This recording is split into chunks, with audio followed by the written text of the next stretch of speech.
बाद लोकों के पितामह ब्रह्मा जी वहां गए जहां कामदेव मौजूद थे। ब्रह्मा जी महामाया के वचन याद करके बहुत प्रसन्न हुए और अपने आप को सफल मानने लगे। वहां कामदेव ने ब्रह्मा जी को अपने हंस वाहन पर आते हुए देखा और तुरंत उठकर उनका स्वागत किया। ब्रह्मा जी ने कामदेव के पास आकर प्रसन्नता से मधुर वचनों से उसे हर्षित किया और वही कहा जो विष्णु माया देवी ने कहा था। ब्रह्मा जी ने कहा, हे वत्स, तुमने पहले जो कहा था कि मेरे लिए एक ऐसी स्त्री का सृजन करो जो मेरा समर्थन करे, उसी काम को पूरा करने के लिए मैंने तपस्या की थी।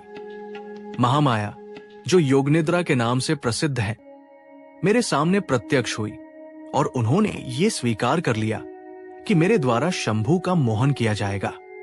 हे कामदेव, दक्ष प्रजापति के घर में उत्पन्न होकर वो अवश्य ही शंभू को मोहित करेंगी। ये पूरी तरह सत्य है। कामदेव ने कहा, हे ब्रह्मा जी, जो जगन्मोह है वो योगनिद्रा कौन है, और जो शंकर सदा ही तपस्या में रहते हैं वे उनके द्वारा कैसे वश में होंगे? उस देवी का क्या प्रभाव है? वो कौन है और कहाँ रहती है? हे लोक पितामह, मैं ये सब आपके मुख से सुनना चाहता हूं। जो एक क्षण के लिए भी अपनी समाधि नहीं छोड़ते हैं, उनके सामने हम भी नहीं जा सकते हैं, तो उन्हें कैसे मोहित किया जा सकता है? हे ब्रह्मा जी, उनके नेत्र जलती हुई आग के समान हैं। वे जटाओं के समूह से विकराल स्वरूप वाले हैं और त्रिशूल धारण करते हैं। ऐसे शिव को देखकर उनके सामने कौन खड़ा हो सकता है? मैं उस देवी के विषय में विस्तार से जानना चाहता हूं।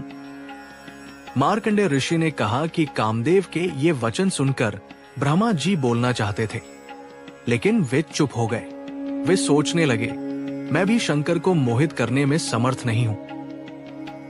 इस चिंता में उन्होंने बार बार सांस छोड़ी। उनकी सांस की हवा से अनेक रूपों वाले महाबलवान और भयंकर गण उत्पन्न हुए। कुछ गण घोड़े, कुछ हाथी और कुछ सिंह या बाघ जैसे मुख वाले थे। कुछ गणों के मुख रीछ, बिल्ली, सांप या तोते जैसे थे। कुछ गण गाय और पक्षियों के समान मुख वाले थे। कुछ बहुत विशाल थे तो कुछ बहुत छोटे शरीर वाले, कुछ बहुत मोटे थे तो कुछ बहुत दुबले। उनके अनेक प्रकार के स्वरूप थे। कुछ की आंखें पीली, कुछ की भूरी और कुछ की लाल थी। कुछ का पेट बहुत बड़ा था, कुछ के 1, 3 या 4 कान थे। कुछ की आंखें बड़ी और मोटी थी और कुछ की सूक्ष्म। कुछ गणों